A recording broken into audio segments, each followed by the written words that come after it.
oleh Yesus Kristus. Begitu keimbangannya itu, seperti Bang Juma dengan orang-orang iman dan orang-orang Yahudi yang telah membenci firman yang disampaikan oleh Tuhan Yesus Kristus. Begitu, ya, Abang dari mana ini? Katolik Protestan, Abang? Saya Kristen Protestan. Oke, baik.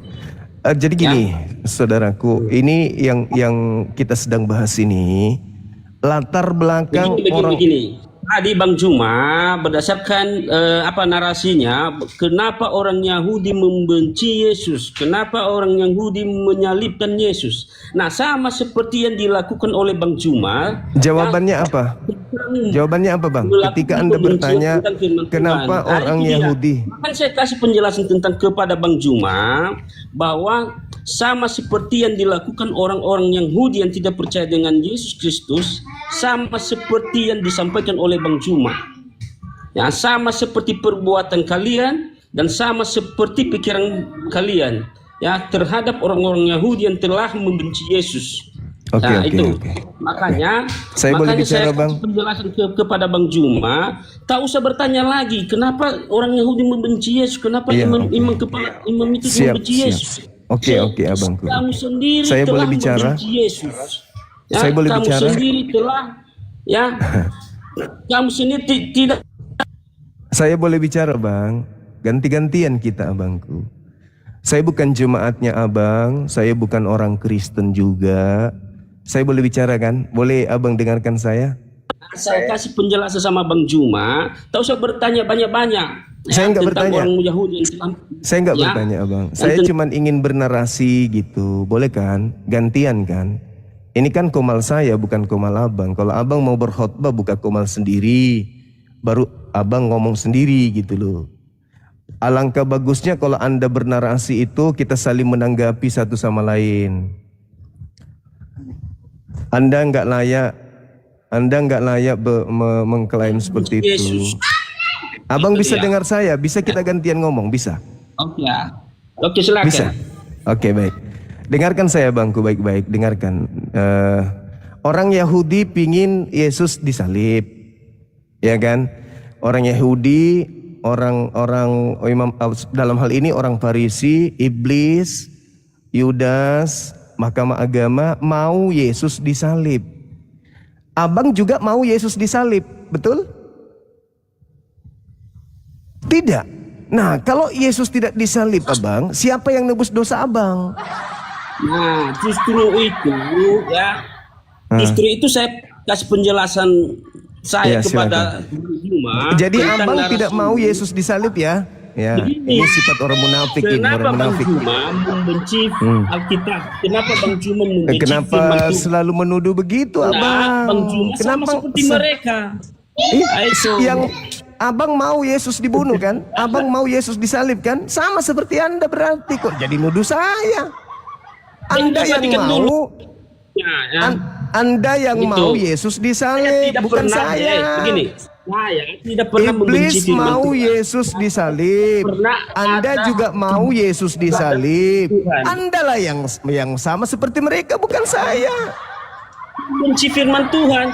Lalu kok jadi firman Tuhan? Mana firman Tuhan? Surat-surat kumpulan kesaksian kok dibilang firman Tuhan. Abangku, orang Farisi mau Yesus disalib. Anda juga mau Yesus disalib. Iblis mau disalib, mau Yesus disalib. Anda juga mau Yesus disalib. Anda dan iblis sama. Saya tidak mau. Anda dengan iblis sama-sama, jangan munafik. Anda itu tidak jadi Kristen kalau tidak ada penyaliban. Jangan munafik, Abangku. Orang Kristen tanpa penyaliban tidak ada. Di leher kalung salib, ditato kalung salib, di rumah gambar salib, di gereja gambar salib. Berarti Anda dan iblis sama-sama mau Yesus disalib. Jangan melempar batu. Abang yang menikmati hasil dari salib, Anda nuduh ke saya. Anda yang mau Yesus disalib, Anda tuduh saya. Kalau saya mau Yesus disalib, saya jadi Kristen. Buktinya saya tidak jadi Kristen karena saya tidak mau Yesus disalib. Yesusku orang suci, Yesusku orang mulia. Dia adalah jalan kebenaran bagi Bani Israel untuk sampai kepada pencipta langit dan bumi. Aku menyayanginya, aku mencintainya sebab beliau adalah muslim yang taat. Kamulah saudaraku yang mau Yesus itu mati. Sama seperti iblis, mau Yesus mati kok nuduh saya. Periksa dulu kejiwaan Anda, periksa kejiwaan Anda, periksa. Ada gangguan itu. Halo saudara teologi ofisial, semangat siang.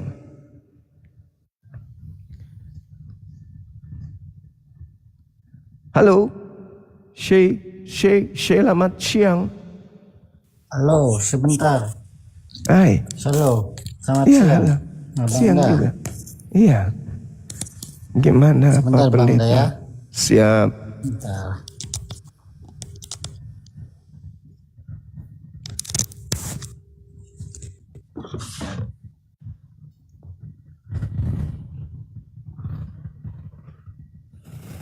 Ya, oke Bang Januari Pangaribuan. Semangat siang. Bisa dibuka mic-nya Bang. Dibuka mic-nya. Biar kita diskusinya baik. Mic-nya dibuka. Halo, Iya, halo Abang kulihat. udah kedengeran bang? Sudah. Ya, ini mau tanya apa nih bang? Saya sih orang awam, tapi saya paham Alkitab gitu. Baik. Jadi Iya. tadi ini membahas mengenai penyaliban kah? Mengenai nubuatan imam kepala, imam tertinggi saat itu kaitannya dengan keberlangsungan hidup Yesus. Kayafas waktu itu. Benar sekali Abang. Ya, jadi begini bang, ini Siap. intinya apa sih? Coba biar saya bisa jelasin. Iya. Jadi gini, orang Kristen muncul belakangan ketika ditanya tentang penyaliban, Ya. latar belakangnya dan seterusnya. Saudara kami Kristen selalu melemparkan itu sudah dinubuatkan di kitab Yesaya, di kitab ini, di kitab ini. Banyak sekali ya, Yesaya, Iya. Yeremia, Mika, Iya. dan lain sebagainya ya. Nah, yang menjadi permasalahan adalah yang punya kitab itu sendiri tidak menubuatkan itu. Tidak menjadikan itu sebagai alat pijakan dasar untuk menyalib Yesus. Malah mereka bernubuat sendiri. Kayafas bernubuat agar Yesus mati. Dan kematian Yesus itu bukan untuk nebus dosa Bang. Kematian Yesusnya untuk karena faktor politik ekonomi. Iya. Bukan karena dosa.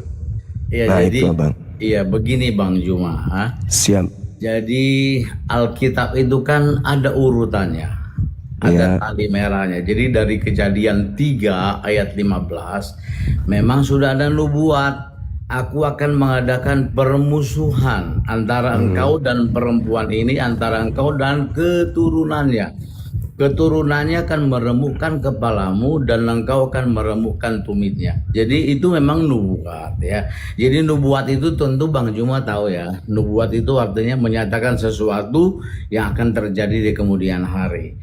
Jadi bagi umat Kristen yang paham Alkitab ya, saya memang orang awam ya Bang Juma, tapi tentu saya paham apa yang saya percayai gitu loh.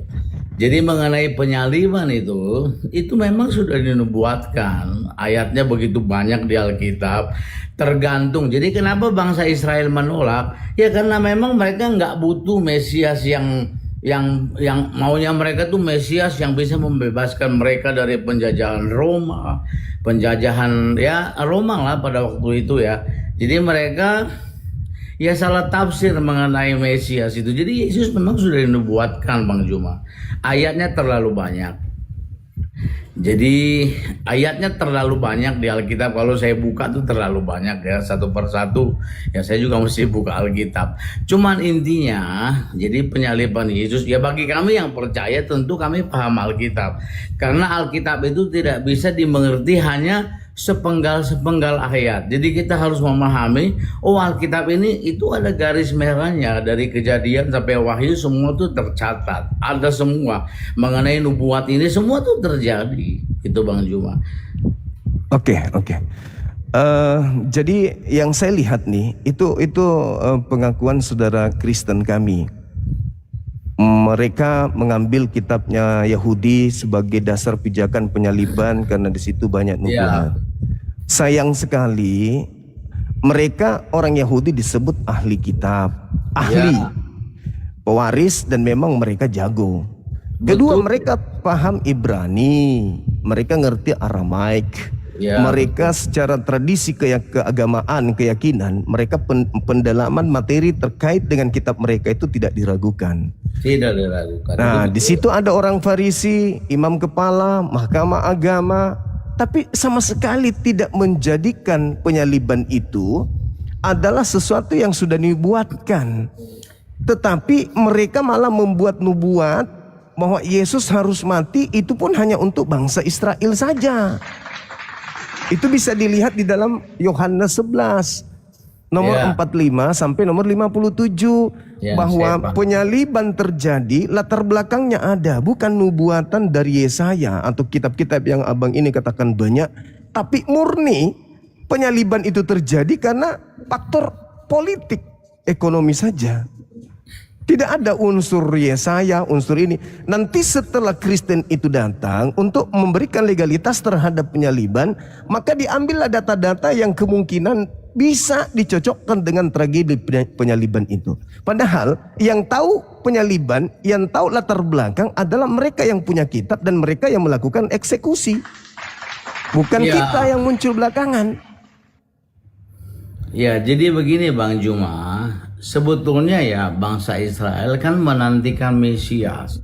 Cuman anggapan mereka Mesias itu jiwa patriot, bisa membebaskan mereka dari penjajah. Mereka salah pengertian. Kenapa mereka nggak paham tentang Yesus Bang Juma? Begini ceritanya. Jadi waktu kenapa mereka menolak? Yesus itu kan dilahirkan di Bethlehem, tapi ketika terjadi penganiayaan, mereka mengungsi ke Mesir. Jadi Yesus dibesarkan tuh di Mesir. Waktu mereka kembali mereka kan tidak tahu bahwa Maria itu sedang mengandung dari Roh Kudus. Jadi ketika mereka mengungsi, waktu Yusuf bermimpi dengan malaikat disuruh mengungsi ke Mesir, mereka ketika datang kembali ke Israel, mereka nggak tahu bahwa itu yang dalam kandungan Maria itu adalah Mesias, begitu Bang Juma. Jadi ya tentu saja karena waktu mengungsi kan nggak tahu ini Maria ini berkandung dari Roh Kudus, kan nggak tahu mereka. Jadi tiba-tiba udah gede aja, nggak, kita kan Alkitab nggak disebutkan Yesus datang ke Mesir umur berapa tahun, kan nggak disebutkan lagi sama Yusuf. Ya cuman ya itulah mereka menolak itu karena ya memang mereka tiba-tiba aja Maria sama Yusuf kan bertunangan, pikirnya mungkin dalam kandungan itu ya hasil dari hubungan suami istri begitu. Ya seperti Maria kan punya saudara namanya Elizabeth yang melahirkan Yohanes Pembaptis. Orang Israel tahu itu, mereka anggap itu Mesias, padahal bukan. Yohanes Pembaptis ya hanya utusan aja untuk menyambut kedatangan Mesias, begitu Bang Juma. Iya, sepintar apapun saudara kami Kristen, tidak akan jauh lebih pintar Bible Perjanjian Lama daripada orang punya kitab. Itu dulu. Nah, terkait kedatangan Yesus sebagai Mesias, kalaupun Yesus itu Mesias, mereka terima sebagai Mesias, bukan mereka menerimanya sebagai penebus dosa.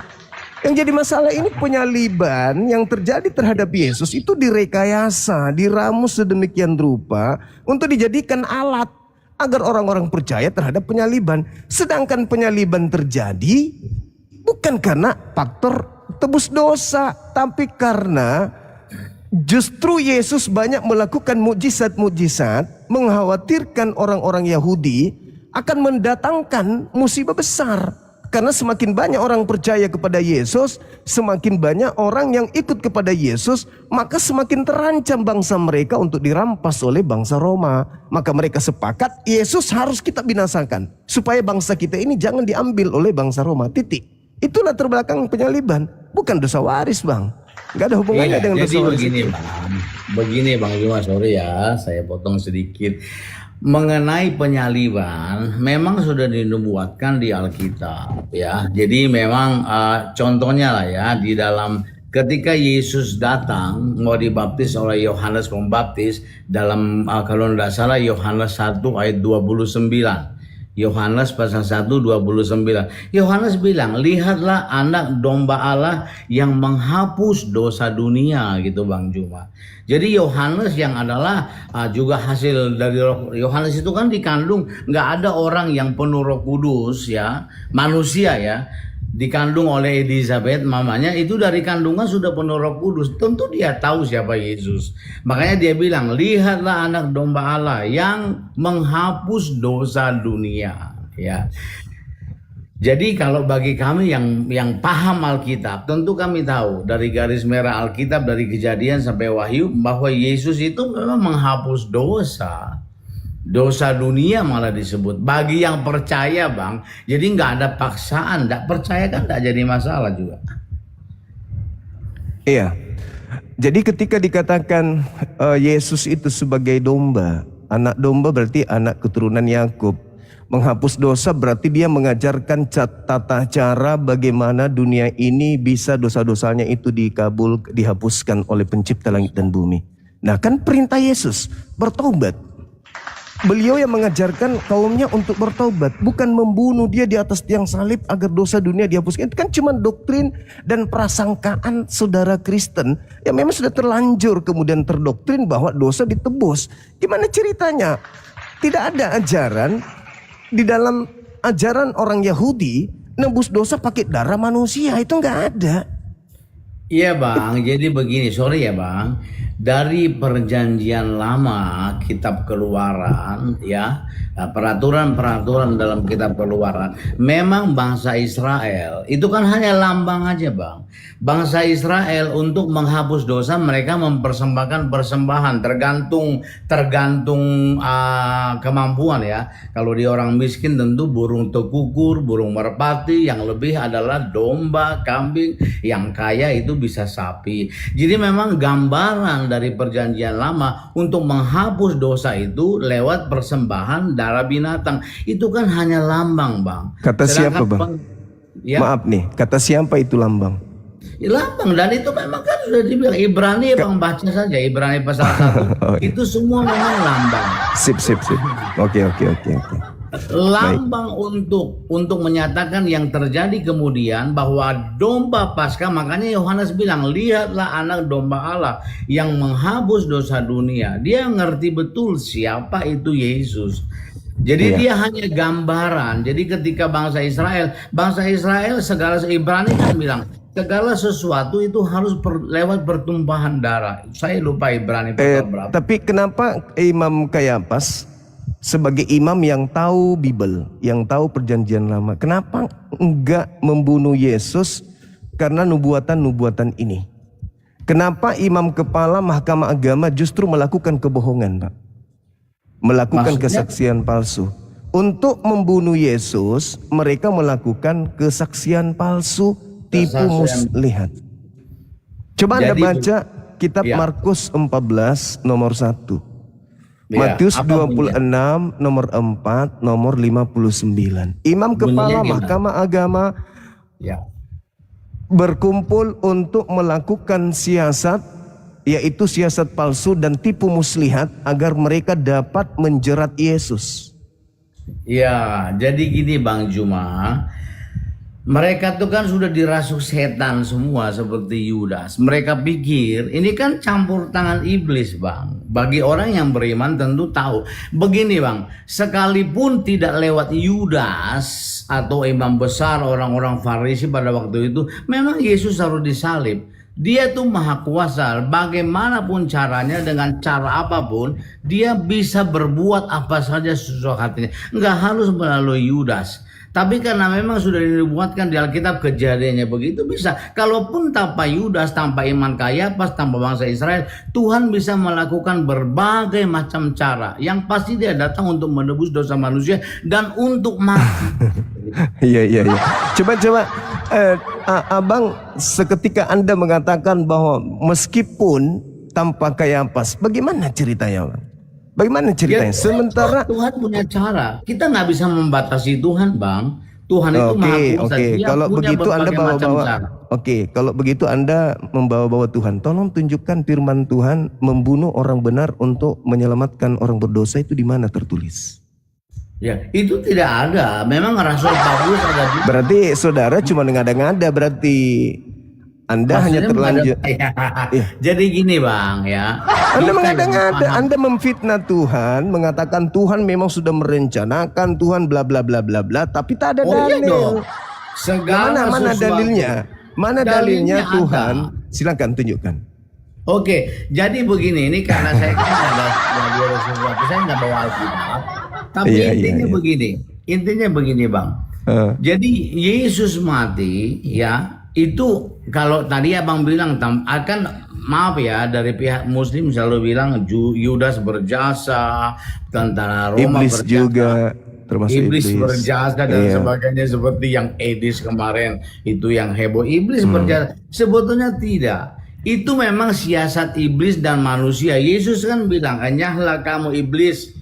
Waktu Yesus menghardik Petrus, dia bilang, "Enyahlah kamu iblis, kamu hanya memikirkan apa yang dipikirkan manusia." Iblis itu punya rencana. Dia pikir kalau Yesus sudah mati, Kalau dia pikiran bunuh. Tuhan, apakah Yesus Baik, bisa Bang. disalib? Kalau pikiran Tuhan, Ya memang dia harus mati ya, tersalib. Itu sudah mana rancangan dari Bapa di sorga.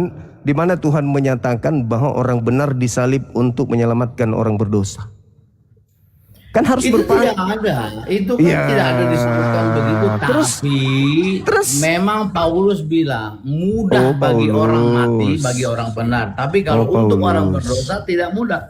Ada di dalam jadi kitab nggak Roma, ada. cuman saya lupa ayatnya. Kan enggak, saya udah bilang tadi, enggak semua. Saya tahu ayatnya, tapi tidak mengerti di mana begitu, Bang. Iya. Oke Bang, oke. Ya, Oke, jadi yang gitu aja intinya, Bang. Jadi Siap. mohon maaf.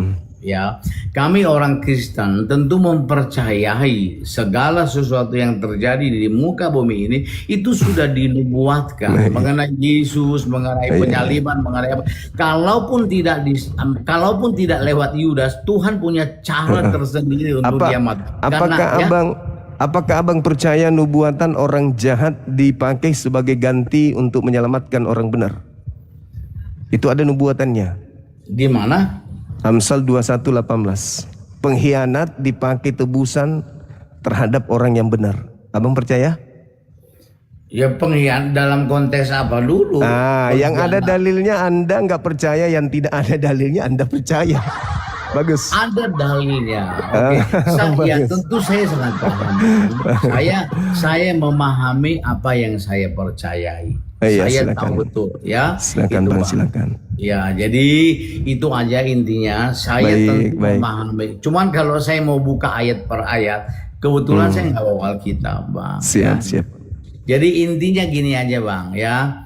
Segala sesuatu yang terjadi di muka bumi ini itu sudah direncanakan Tuhan. Tadi rencananya Amsal 21 Anda nggak terima. Loh, itu konteksnya kan beda, Loh, Bang. Anda berbicara Yesus- tidak ada Yesus dalil. kan bukan pengkhianat. Rencana Tuhan akan menjadikan pengkhianat sebagai ganti orang benar, orang fasik sebagai penebus orang yang jujur. Itu sudah direncanakan Tuhan. Kenapa Anda tolak? Katanya segala itu sesuatu kan yang terjadi. konteksnya lain. Itu bukan berbicara Segala tentang sesuatu Yesus. yang terjadi katanya sudah direncanakan. Berarti yang terjadi rencana Tuhan adalah Yesus orang benar ingin disalib, tapi yang menggantikan adalah pengkhianat. Itu yang betul. Menggantikan, maksudnya bagaimana? Yesus tidak digantikan. Yesus Lah mati tadi Anda mengatakan segala sesuatu yang direncanakan itulah yang terjadi. Rencana Tuhan menggantikan orang benar dengan pengkhianat. Siapa yang pengkhianat? Yudas. Siapa yang dikhianati? Yesus. Rencananya adalah Tuhan menggantikan orang benar dengan menjadikan pengkhianat sebagai tebusan. Kan itu ada beda dalil. konteks. Itu kan pandangan Beda Abang. konteks. Giliran ada dalil, Itu giliran kan tidak ada beda dalil. konteks ya, dan itu kan pandangan Abang aja. Saya Ya kan? berdasarkan dalil Bangku. Saya nggak bisa dalam beragama tanpa dalil itu iman Lain buta itu namanya. konteksnya bukan untuk itu. Yesus adalah orang benar menggantikan orang berdosa. Itu kan Dalilnya itu disebut. dalilnya Keluaran 23 nomor 7, jangan kau membunuh orang benar, jangan kau membunuh orang yang tidak bersalah, sebab aku Tuhan tidak akan membenarkan orang yang bersalah. Ya itu kan janji peringatan bagi bangsa Israel. Nah, Iya. orang Yahudi kan karena menganggap Yesus iya, bukan iya, orang iya, benar. iya. Mereka menganggap Iya, iya, Yesus iya. itu penyesat Iya. gitu, Bang. Sekarang Ya. yang menjadi ketetapan yang terjadi, ketetapan Tuhan atau ketetapan orang Yahudi? Ya ketetapan Tuhan dong yang terjadi. Iya. Bagus. Ketetapan Tidak. Tuhan yang terjadi. Ketetapan Tuhan menyelamatkan orang benar dan menggantikan dengan tebusan orang pengkhianat. Udah bang, udah. Ya, pengkhianat itu kan bukan konteks penyaliban, Bang. Kita tidak bicara tentang konteks penyaliban. Iya. Ya. Iya. Gitu, Bang, Silakan, ya. Iya, Jadi silakan, begini aja silakan. intinya. Saya yakinilah apa yang Anda yakini, percayailah apa yang Anda percayai. Betul Saya percaya sekali. sepenuhnya tentang firman Tuhan. Mengenai orang bilang AA itu bagi saya nggak ada pengaruhnya, Iya, ya Bang. Cuman saya berterima kasih. Bukan juga saya menyalahkan Abang ya. Saya tahu Siap. ya. Saya tidak menyalahkan siapa-siapa. Itu kan tergantung hak orang untuk percaya atau tidak. Itu hak kita masing-masing. Karena kita mempunyai kehendak bebas untuk percaya, bebas untuk menolak kan gitu Bang ya. Siap. Jadi, saya bersyukur Abang meyakini sesuatu, peganglah apa yang ada pada Abang gitu loh. Iya. Sebagai orang Kristen yang paham Alkitab, tentu iman saya tak akan tergoncang oleh apapun gitu Bang. Iya. Silakan. Ya gitu Bang Juma ganteng ya. Baik, saudaraku Ya. yang baik hati, Bang Terima Januari. kasih banyak Abang ganteng ya. Ya, sama-sama Bang. God Sama-sama. bless you tetap ya. Salam Thank you. sahabatan. Ya, yuk. salam. Ya, assalamualaikum. Ya, salam. Waalaikum abangku, thank you. Ya. Siap Bang, udah. Siap, makasih Bang, makasih. Siap. Oke, dimatikan aja. Bang. Iya. Hai. Salam Pak. Iya, salam juga Ibu, Ade. Maaf mengganggu ya Pak. Siap. Gimana? Dari mana Ade ini? Saya di Medan Pak, lagi berobat Pak. Suami saya patah tulang Pak. Maaf dulu mengganggu Iya. Bapak ini. Boleh. Terima kasih ya Pak ya. Siap. Udah Bapak masukkan aku ke room ini. Boleh. Jadi gini Pak, kami lagi di Medan kan Pak. Suami saya patah tulang, pasang pen Pak. Ini Terus? suami saya. Salam. Halo Bang. Ini di mana? Di rumah sakit atau di rumah? Di Medan Bang, di Amplas. Oh, di Amplas. Iya. Kami apa Bang, cari kos-kosan karena terapi dia Bang. Oh, gitu. Kecelakaan atau gimana, Dek? Tertimpa pohon Bang. Tapi suami kerja. Nggak bisa kerja lagi dia Bang. Oh, ya Allah ya Karim. Ini lukanya Bang. Iya, apa yang bisa kami bantu, Adek? Mau teman-teman kita di sini kasih gift mungkin ya? Atau gimana? Gini Bang, aku jualan kan Bang. Jadi kalaupun ada yang mau berbagi kasih untuk, karena aku yang mencari Bang obatnya, infusnya, kasanya, perbannya, karena kakinya berlubang Bang, infeksi pen dia Bang. Oh gitu, tapi tetap ditangani sama dokter. Kata dokter bisa ditangani tapi tunggu bulan 8 ini lah Bang, karena belum kuat tulangnya Bang. Makasih untuk giftnya Kak makasih semuanya. Oh, Masya Allah. Teman-teman sekalian silakan bantu saudara kita. Makasih Kak makasih semuanya, makasih ya Tuhan. Dibesarkan ini gimana caranya? Tunggu ya. Ya. Medannya di mana, Dek? Medannya? Di Amplas Bang. Jauh dari kota Medan enggak? Enggak Bang, di Medan, di Amplas Bang, jalan Iya. Mangaraja. Mangaraja, iya. Tuhan makasih Kak. Kok gini aja Bang, bisa Bang Jualan apa Dek ini? jualan ciki-ciki Bang untuk beli obatnya Bang. Boleh dilihat barangnya mungkin?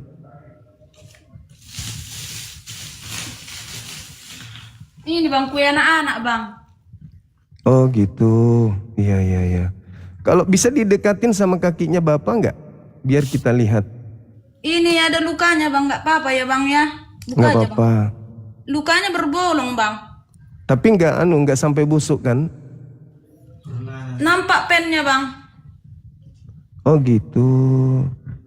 Atau Iya, gini iya. aja kok, karena aku perlu beli kasanya kok perbannya. Karena kan kok nggak ngerti aku kalau GP ini kok adanya nomor donoku. Kok Nomor dananya ada. ada kok. Oke, bisa gimana ceritanya ya? Nomor dananya bisa ya? Boleh disebut biar nanti Boleh saya ketik di saja. sini. Ya, 0813. Takut aja bang. tunggu ya. 0813 6053. 6053 Baru. 7658 kok. 58. Baik tangan nih bang. Makasih banyak orang baik, makasih banyak orang baik.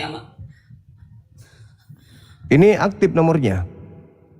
Aktif kok. 0813 60 0813 6053 baru bang. 7658 ngompol semua nih bang. Tunggu. Makasih orang baik. Bisa diulang nomornya sekali lagi? Udah kok aja bang. Sekali lagi nomornya. 0813 0813 6053 6053 7658 7658. Iya.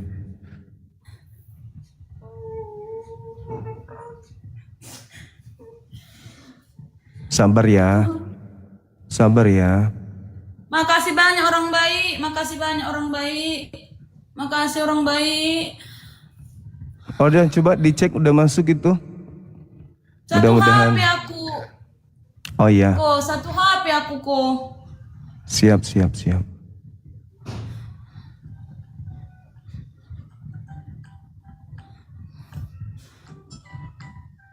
Makasih orang baik.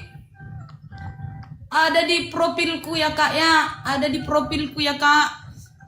Jadi dia kok tertimpa pohon kok. Iya.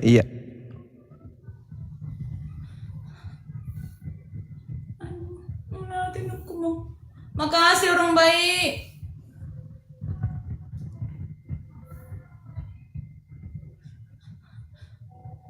Makasih orang baik, makasih orang baik.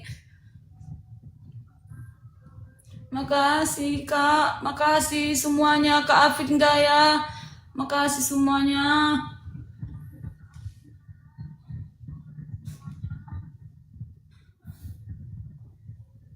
Makasih orang baik, makasih. Oke, Masya Allah. Kemarin masih aktif di gereja, masih sering berdoa. Sementara nggak ke gereja lah ya berarti ya? Adanya Masih? gereja sini kok, gereja. Oh iya. Oke. Mudah-mudahan kita doakan mudah-mudahan cepat sembuh ya. Itu nomor saya tadi yang ada saya kirim. Makasih orang baik. Iya. Makasih. Oke. Di bawah mungkin sudah ini nomornya sudah ya. Ada. Umur adik ini berapa? Berapa tahun usianya? 28. 28. Orang Karo. Orang Batak Toba kok. Oh, Batak Toba. Iya. Iya. Tapi sudah tinggal di Kota Medan berarti ya. Enggak kok, aku orang rantau perapat Pamingke kok. Oh gitu. Ya sudahlah, mudah-mudahan nanti apa yang kita upayakan ini bisa membantu suaminya supaya bisa sembuh, belikan apa yang insya Allah saya rasa cukup yang tadi itu untuk perlengkapannya beberapa bulan ke depan ya. Makasih kok. Siap, sama-sama. Ayo teman-teman yang masih mau kasih gift ke beliau sebelum kita lanjutkan lagi materi kita.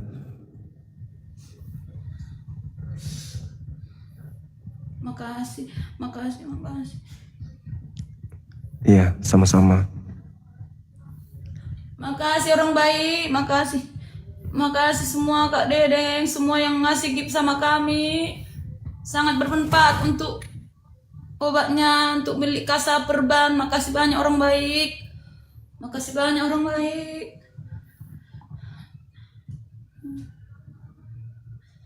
Mana buktinya? Mana Ketika Yesus Mang, gue udah menina berjuta bang. Makasih giftnya.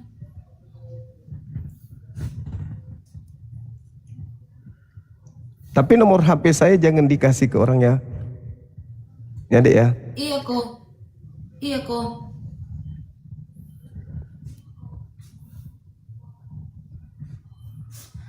Soalnya itu nomor pribadi saya.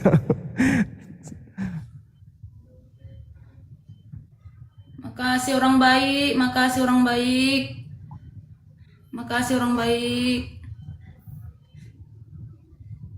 Makasih semua. Makasih semua.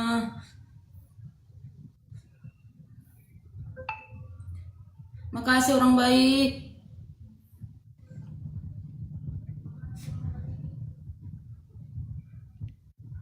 Makasih orang baik. Makasih orang baik.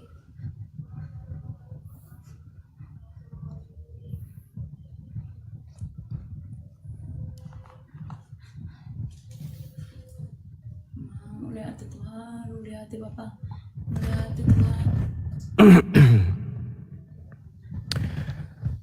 Oke Adek, kita cukupkan 5K ya. Habis itu kami ada lanjut lagi untuk kebaktian ya. Nanti Iya. kami doakan mudah-mudahan suami cepat sembuh ya. Dan apa yang kami berikan ini bisa bernilai sesuatu berkah bagi hidup kami yang ada di sini dan juga adek ini dengan suaminya. Oke teman-teman, di bawah digenapkan 5K, 5.000K silakan. Habis itu mohon izin ya Dek, kami kebaktian lagi ya. Iya kok. Oke. Iya, Bang. Ya. Oke, makasih. Cepat sembuh. Iya, saya sudah kirim bukti ke nomor WA-nya. Iya, makasih Sip. banyak ya kok. Makasih. Makasih orang baik ya, makasih. Ya. Makasih nih. Makasih. Iya, kita turunkan. Ya, semangat siang. Tuhan memberkati. Tuhan Yesus. Ya, silakan. Oke, kita lanjut teman-teman. Terima kasih banyak atas partisipasi teman-teman sekalian yang tadi untuk membantu saudara kita yang lagi sakit ya. Semoga apa yang kita berikan mendapatkan nilai ibadah di sisi Allah Subhanahu wa taala. Iya, terima kasih. Ini banjir WA juga nih saya nih. Banyak yang WA panggil Koko. Aduh, gak benar juga ini. Koko Suma. Iya. Iya Bang, karena memang orang lihat pikir memang saya ada Cinanya.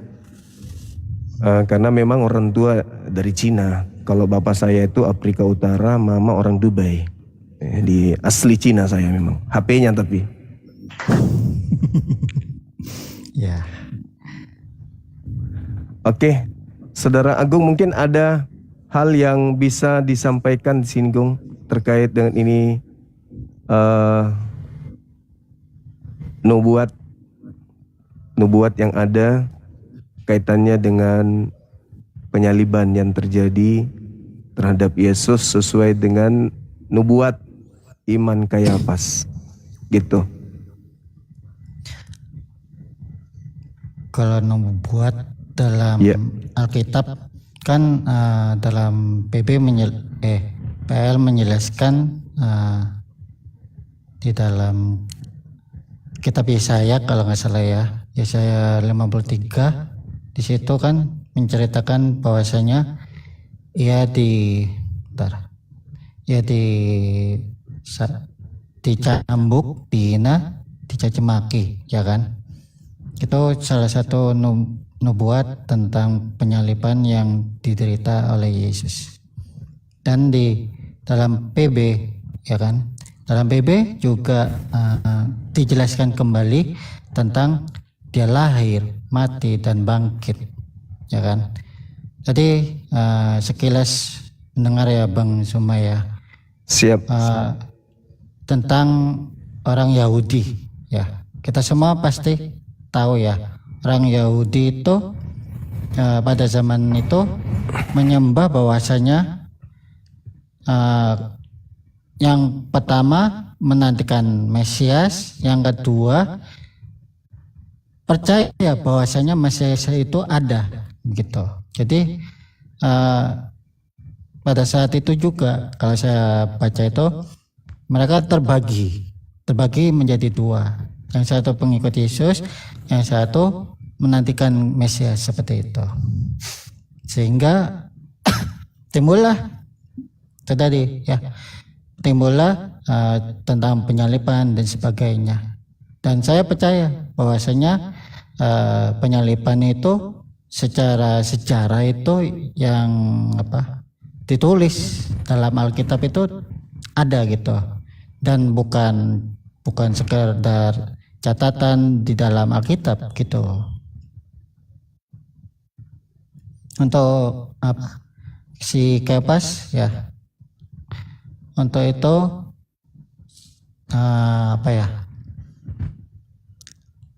Bukan si Kepas, Bang. Kayapas. Iya. Kayapas, oke. Betul. Kayapas ya. Memang kisah itu tidak ada.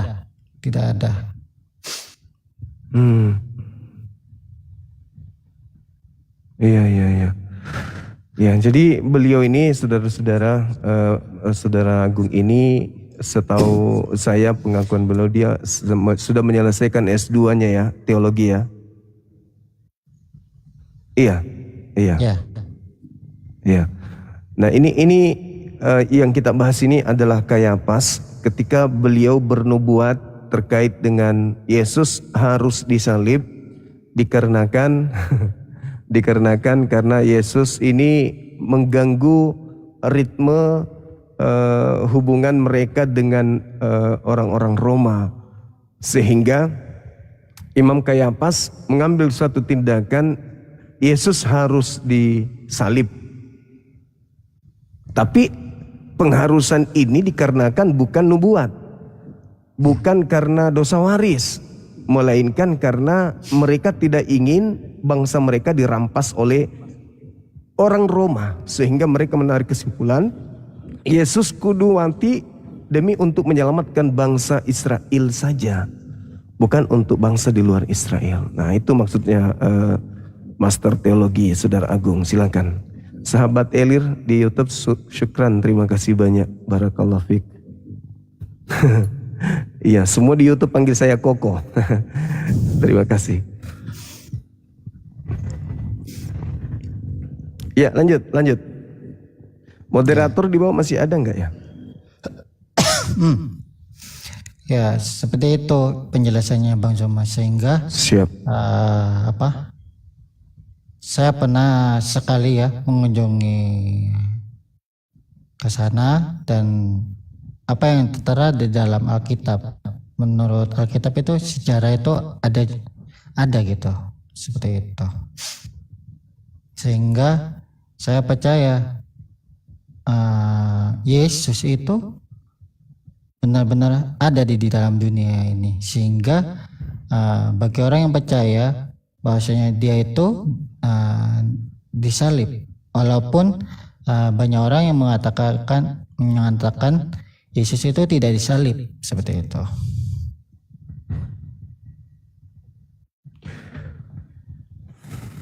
Iya. Jadi ada yang mengatakan disalib, ada yang mengatakan tidak disalib. Ya. Bahkan Berarti, yang mengatakan bahwasanya Isa dan Yesus itu sama, tetapi secara cerita dalam Alkitab maupun Al-Quran itu beda seperti itu. Apakah orang yang mengatakan bahwa Yesus dan Isa ini sama itu adalah orang yang sesaman dengan Yesus waktu itu? Iya ya? Kalau saya mendengar mereka itu ceritanya itu seperti itu, sehingga mereka mengatakan hal yang sama tapi ceritanya berbeda gitu, Ya, tentang maksud saya gini, Master.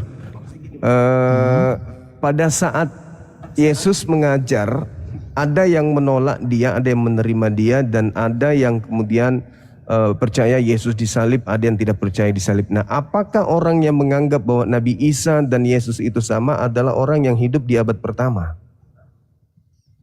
Ya, Oh, ya.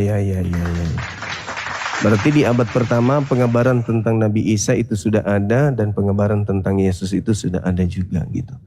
ya. Bagus sekali. Nah, sejauh Pak Agung, Bang Agung ini sebagai pengajar Injil Bible, kan sering menginjili seperti binatang-binatang sesuai dengan perintah Markus 16 kan ya, melakukan penginjilan terhadap kambing, sapi, ayam, bebek, termasuk tikus. Nah, ada nggak di antara binatang-binatang yang menerima penginjilan ini itu menolak penyaliban tersebut menurut pengalaman spiritual yang saudara lakukan? Karena ini penting untuk diketahui oleh umat. Kalau secara spiritual Ya. mungkin tidak. Oh tidak, mereka semuanya menerima Yesus disalib. Ya, Terakhir Anda melakukan kontak penginjilan itu dengan apa? Sapi, kambing, ayam? kambing. Oh kambing. Berarti sama dengan tahun lalu, ya.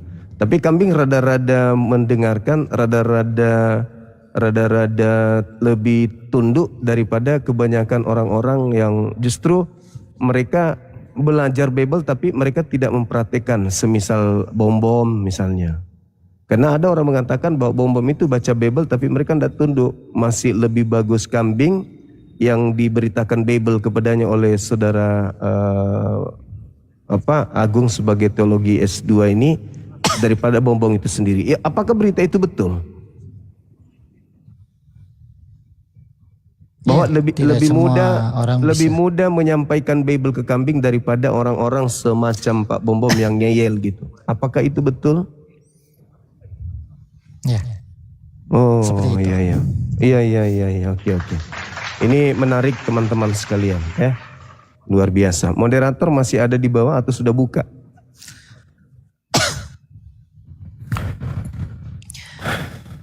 ya itu tadi ya Bang Sumai ya. Tadi saya mendengar sekilas ceritanya, Iya. makanya saya sebut bahwasanya orang Yahudi itu ada yang percaya kepada Yesus, ada yang tidak.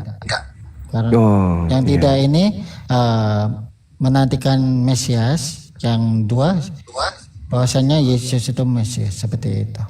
Lanjut. Oh iya. Ini ada teman kita, saudara Mabiring. Semangat siang, saudara. Selamat siang. Ini keluarga dekat dengan Doel Sumbang atau gimana ini, Bang? Kok mirip kali artis ini? Iya. Dari Protestan atau dari Katolik, Abang? Kristen Protestan. Protestan. Ya. Ya, ini ada hal menarik, Abang, yang bersentuhan langsung. Kami sebagai penganut agama Islam bersentuhan langsung dengan Kristen itu dari segi penyaliban. Kalau di Islam itu kan yang disalib ini adalah orang yang membenci Tuhan, orang yang membenci utusan Tuhan. Itulah yang disalib di dalam Al-Quran surah Al-Maidah ayat 33.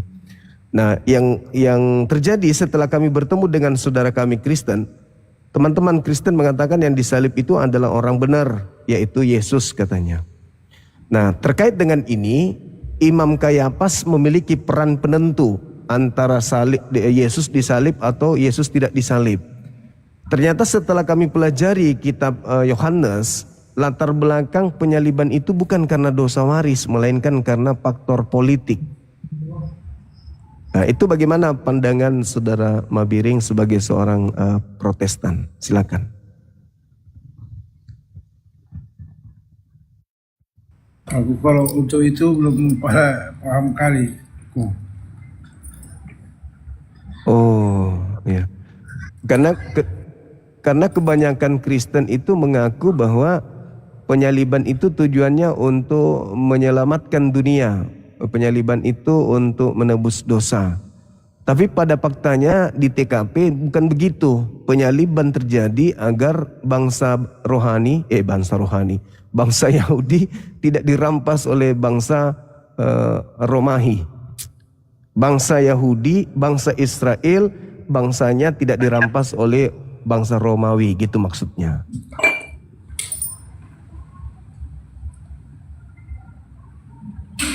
Di TKP penyaliban terjadi karena orang Yahudi tidak mau bangsanya diambil alih oleh Roma. Itu latar belakang kenapa mereka menyalib Yesus. Tidak ada latar belakang dosa waris. Dosa waris ini muncul nanti setelah ada Kristen. Itu gimana menurut pandangan saudara Mabiring?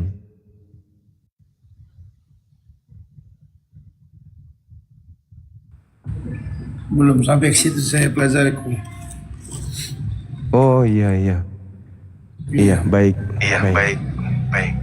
Ya, jadi izinkan Koko turunkan dulu. Koko mau naikkan yang lebih paham ya saudara Mabiring ya. Makasih. Ya, semangat siang. Siang.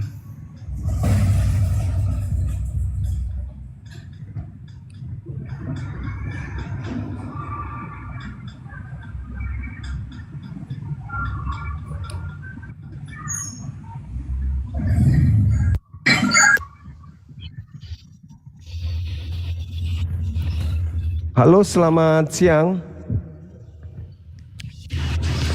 Selamat siang. Ya, selamat siang saudara. Silakan buka kamera, kita diskusi yang menarik dengan Koko Suma di sini. Silakan.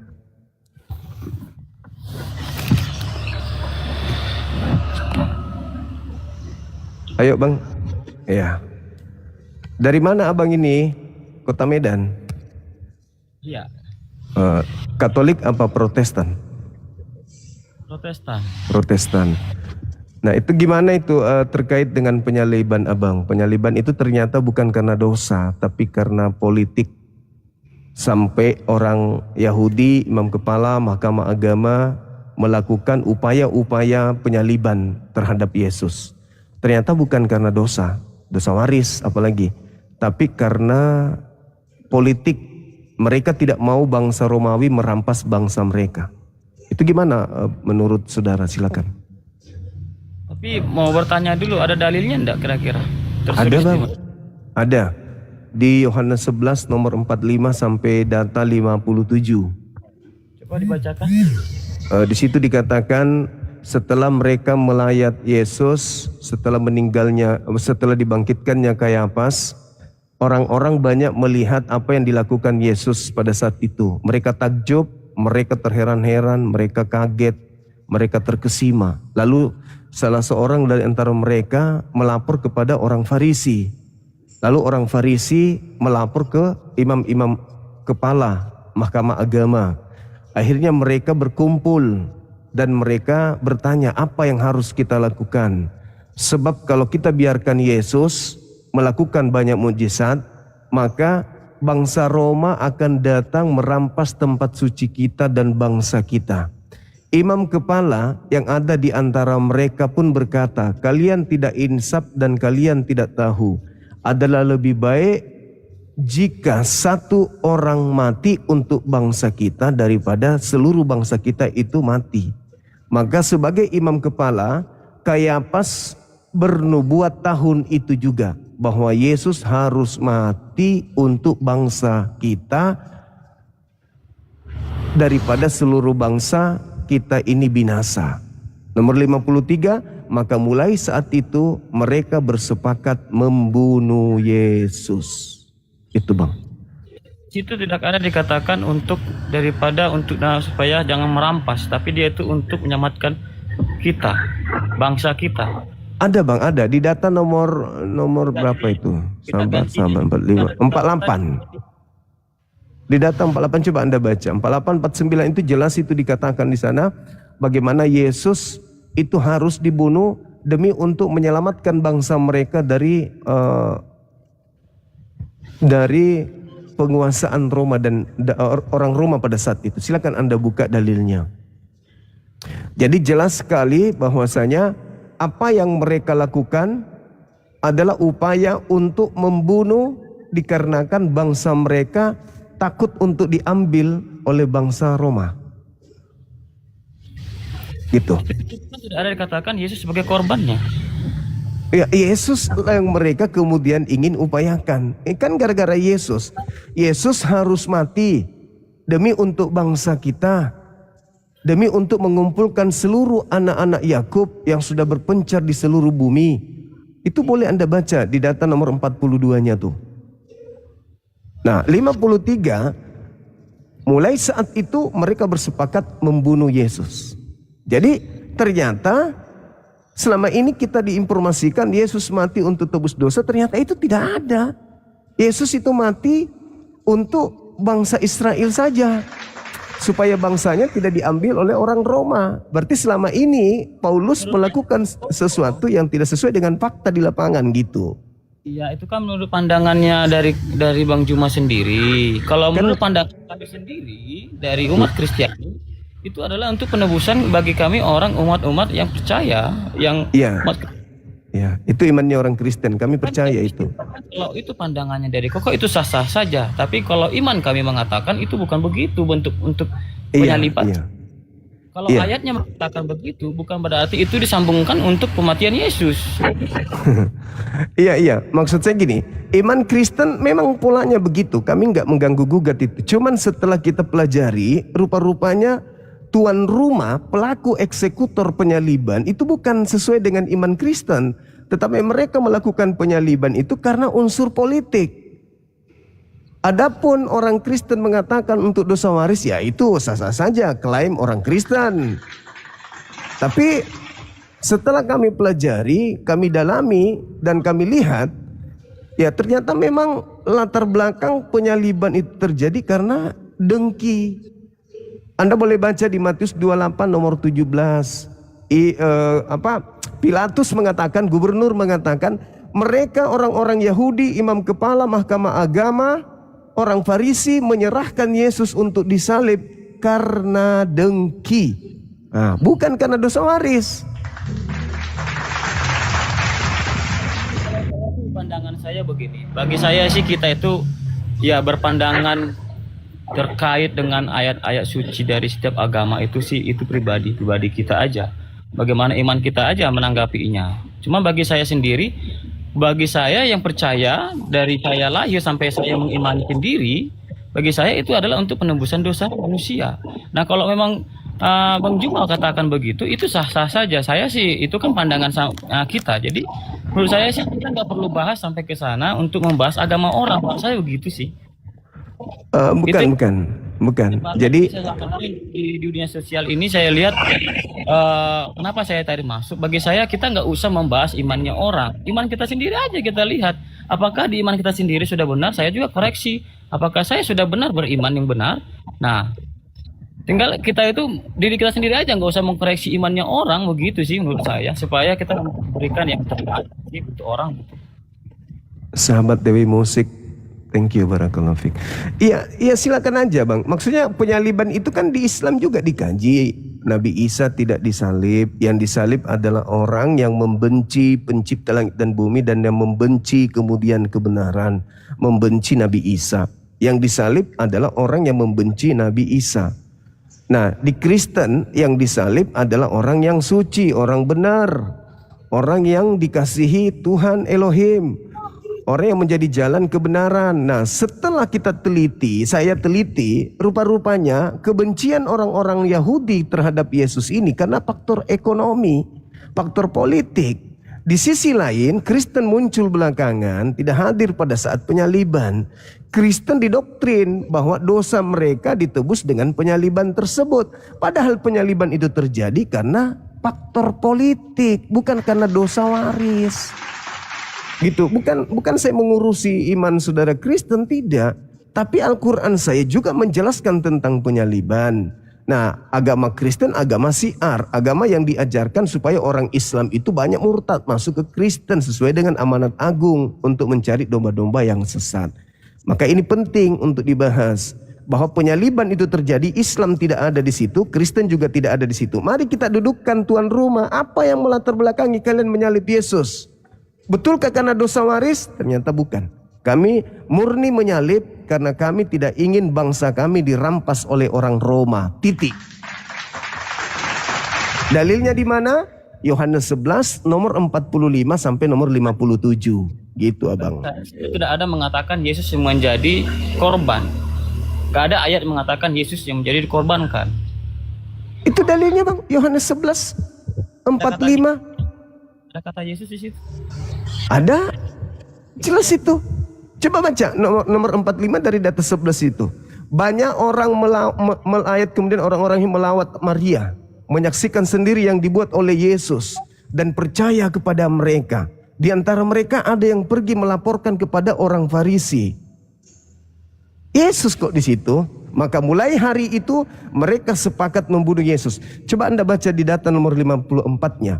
Setelah Yesus mengetahui itu, Yesus menghindar. Yesus tidak lagi menampilkan diri di tengah-tengah orang Yahudi, melainkan pergi bersembunyi di Efraim.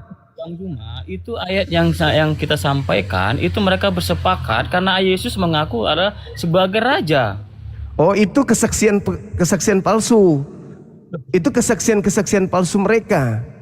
Mereka menuduh kesaksiannya itu kesaksian palsu. Coba Anda baca Markus 14 nomor 1. Tidak ada mengatakan begitu. Itu adalah karena Yesus mengatakan dia sebagai raja, maka semua raja-raja yang ada pada saat itu merasa tersinggung. Jadi kita mengatakan itu pengakuan palsu. Coba Anda baca Markus 14 nomor 1.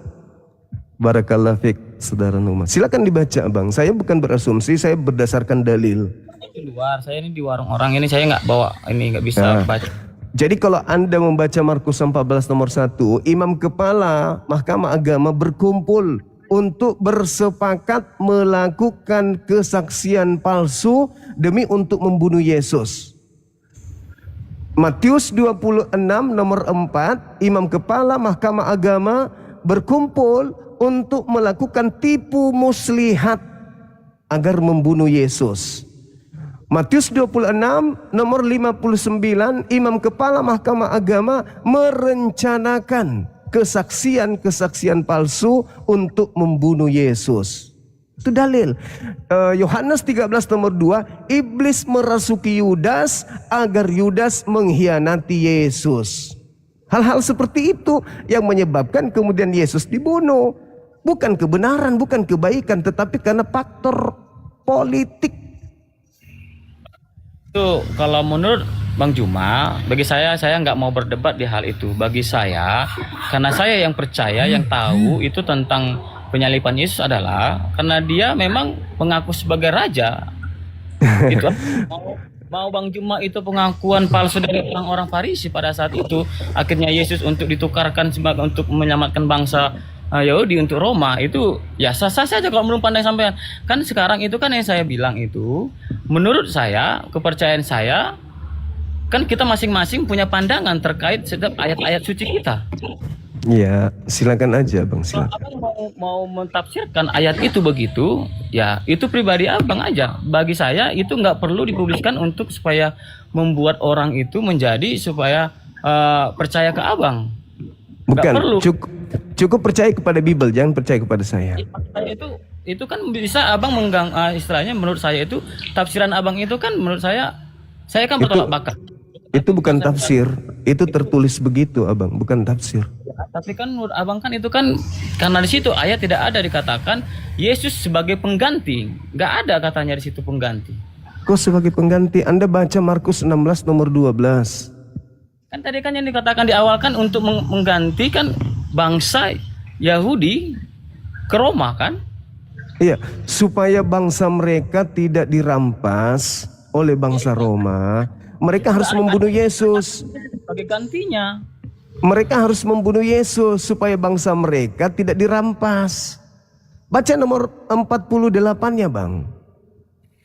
Makanya pentingnya dalil. Kalau kita berbicara kebenaran itu kudu harus ada dalil supaya kita tidak dibilang memfitnah kan gitu. Saya berdasarkan dalil. Gitu, Bang. Tapi betul, dalilnya abang katakan itu tafsirannya bukan begitu, Bang. Ya silakan aja. Saya sih sebenarnya bukan ahli tafsir, tapi menurut saya, iman saya itu yang mengatakan itu pengertian yang di situ bukan begitu.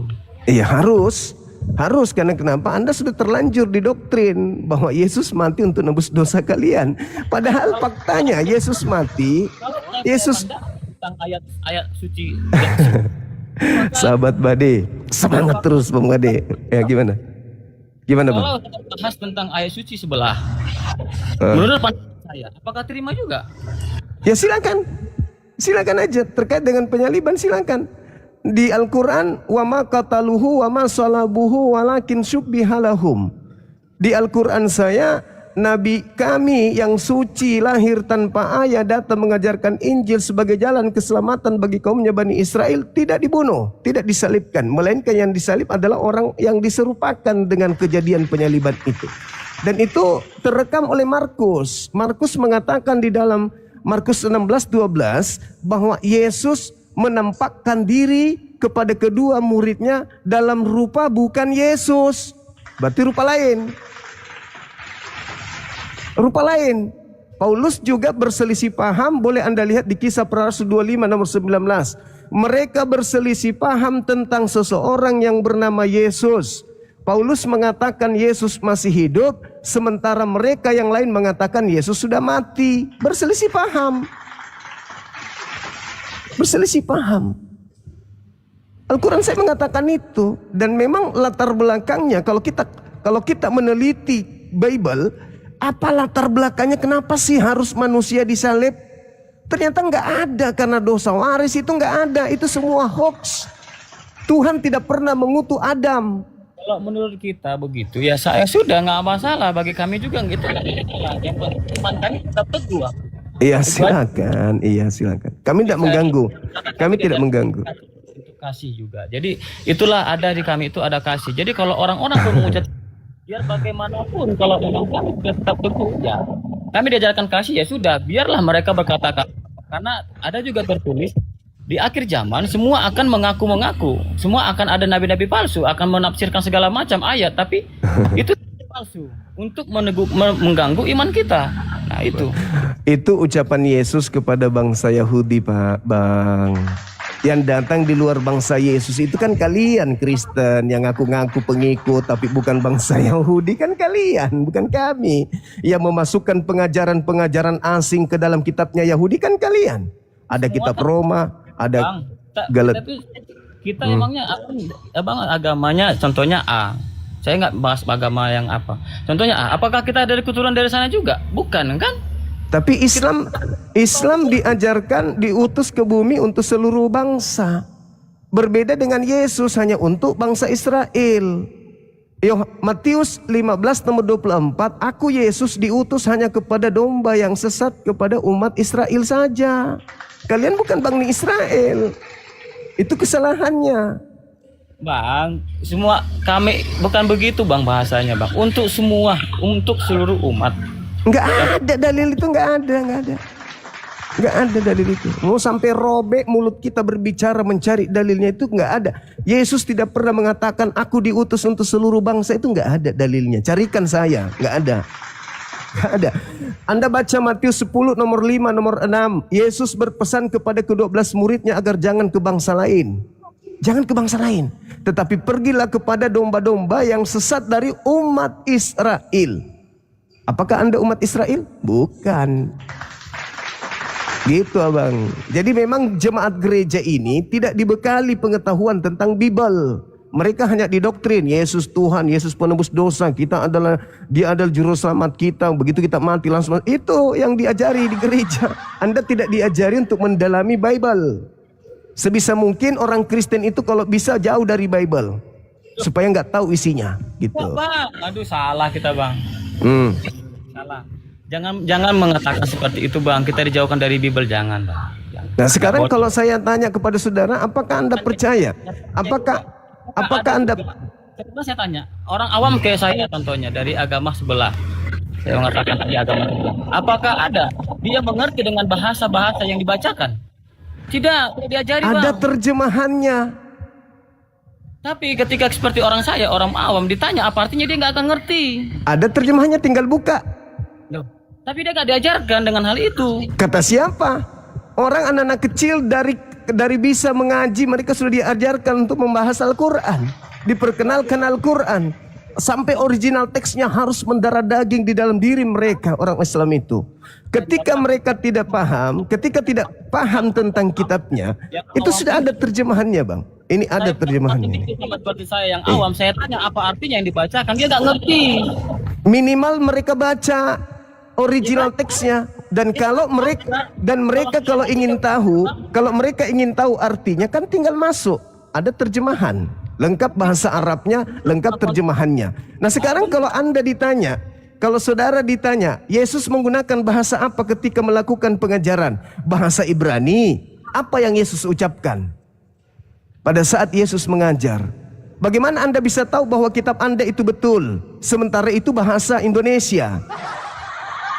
Apakah Yesus berbahasa Indonesia? Itu kan penerjemahan bang. Siapa yang menerjemahkan? Itu kan ahli yang sudah menerjemahkan bang. Itu kan Dari mana Anda tahu kalau terjemahannya itu sudah benar? Sementara Anda nggak pernah lihat orinya, aslinya. Loh, Bagaimana kalau itu syarat dengan kepentingan kelompok tertentu? Abang pernah lihat orinya? Ya, Anda aja tidak, apalagi saya. Ayatnya juga. Gimana? Ayatnya suci kita juga, orinya juga. Putus-putus suara abang ini. Putus-putus suaranya. Kita orang Islam ketika kami ingin tahu original teksnya lengkap, ingin tahu artinya lengkap. Kalau ada orang Islam yang tidak ngerti artinya, itu oknum, bukan agamanya. Tanya bang, masih ada orinya? Apa? Al-Quran? Ada orinya? Al-Quran? Iya. Ada. Saya nggak bahas agama abang. Agama abang saya nggak tahu. Yang penting abang masih ada ayatnya. Tahu ayatnya di mana? Ada. Al-Quran itu ori dari Nabi Muhammad. Nabi Muhammad menyampaikan kepada para sahabat, sahabat menghafalkan, sahabat menuliskan. Bang, kalau menghafal bisa lupa nggak? Oh enggak, kalau penghafal Quran, tahfizul Quran. Ingat, penghafal Quran itu bukan cuma 1 jutaan. Bang nggak usah bilang bahas ayat Enggak apa. apa-apa, itu iman saya. Penghafal Quran itu jutaan. Nah sekarang siapa pendeta di bumi ini yang menghafal Bible? Ada? Enggak ada. Enggak ada yang tahu original teks kitabnya, itu enggak ada. Makanya bang, kalau memang abang bahas begitu, tadi kan dibilangkan sementara yang abang bilang tadi itu Nabi itu bukan menulis sendiri, tapi dikasih tahu sama sahabat. Dihafal oleh sahabatnya. Ya. Sekarang sahabat itu manusia. Manusia. Hilaf dengan apakah bisa ada hilaf? Hilaf di tempat lain bisa. Kalau hafalannya itu keliru, itu dibenarkan oleh kitabnya. Dan namanya hafalan Al-Quran itu susah untuk dilupa. Al-Quran loh. Makanya banyak jutaan penghafal. Penghafal itu bukan seperti menghafal lagu. Kalau menghafal Quran itu tidak seperti menghafal lagu. Harus ada gurunya. Penghafal Quran itu memiliki guru. Jadi Anda sudah terlalu jauh keteteran kalau membahas tentang penghafalan. Karena jangankan penghafalan, untuk mengetahui kitab Anda terjemahannya itu sudah betul atau tidak aja nggak ada orang yang tahu. Karena aslinya sudah tak ada. Gitu. Bisa menghafalkan. Pendeta ada yang bisa menghafalkan. Apa nggak bisa mengatakan seperti itu? Oh, tidak ada. Tunjukkan kepada saya kalau ada pendeta yang bisa menghafal Bible. Kenapa Bible tidak bisa dihafal? Karena percuma dihafal capek-capek, tahun depan direvisi lagi. Itu fakta, saudaraku.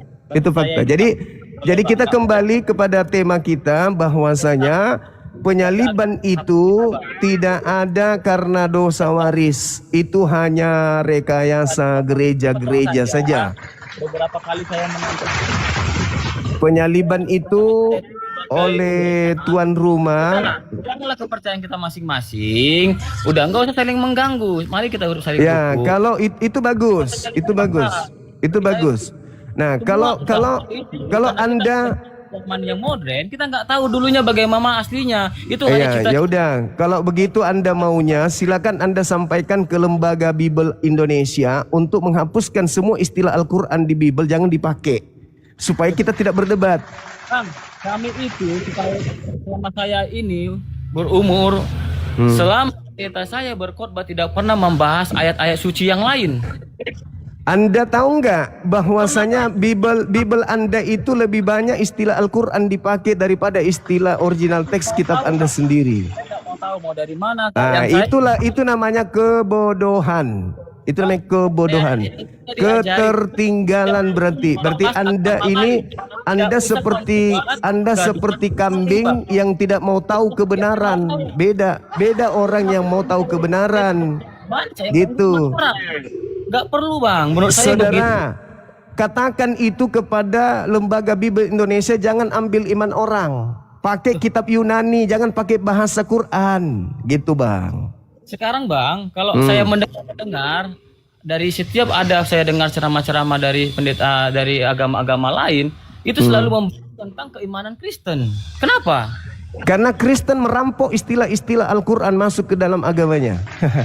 Singkat toh? Jelas toh, Bang? Karena ada bukti dong. Sekarang begini. Saya buktikan gini. Abang, gini. Ini bukti sederhana. Ini bukti sederhana. Di dalam kitab saudara itu tidak ada kata salib. Yang ada adalah kata ksulon. Ksulon itu artinya pohon. Berarti terjemahan yang betul adalah Yesus digantung di pohon, bukan digantung di salib. Tapi karena agama Anda memang suka merampas istilah-istilah agama orang lain supaya dianggap paten, maka agama Anda melakukan kamuflase, penipuan. Itu menurut Abang kan? Itu aslinya, coba tunjukkan kitabmu. Saudaraku, di dalam kitabmu itu bahasa Yunani. Bahasa kitabmu itu bahasa Yunani. Kisah. Berarti Lukas 1 ayat kitabnya 2. tidak sah. Kalau tidak diturunkan kepada para nabi, tentu kitab-kitab itu kitab bohongan dong. Menurut Anda terima kasih karena pemikiran Anda demikian. Saya maklumin. Karena dibahas kan kitab Kafirun. Wajarlah Anda itu agak sedikit. Mana ada orang Yahudi mengakui bahwa kitab Bible itu diturunkan kepada para nabi? Mana ada? Tentu mereka lebih tahu Quran, lebih tahu Injil, lebih tahu Zabur ketimbang Bible. Baik. Saya mau tanya Mbak di sini di kitab kami Lukas 1 ayat 2 menyatakan, kami menulis berdasarkan kisah-kisah nyata dari saksi mata dan sebagainya, mengatakan Yesus itu lahir, disebutkan ayatnya ya di Lukas 1 ayat 26. Berarti, terus histori sama Yesus, mamanya Maria. Ini bukan dari Tuhan sendiri, dari saksi mata. Siapa yang lebih kuasa, itu saksi mata apa Tuhan sendiri? Apakah Tuhan memerlukan saksi-saksi mata untuk menyampaikan berita yang dibawa dari Tuhan itu sendiri? Baik, terima kasih. Itu pertanyaan cukup bagus ya. Ini menyatakan harus dari Allah langsung, Mbak ya. Iya, tentu yang membawakan itu seorang malaikat, bukan manusia sebagai saksi mata. Di surah berapa Muhammad itu pernah ketemu, jangan ke malaikat Allah, ke malaikat sajalah. Di surah berapa Muhammad pernah ketemu dengan Jibril? Banyak. Di surat Al-Alaq ada. Tak ada. Ada tuh di surat Al-Alaq. Berapa? Iqra Di surah berapa?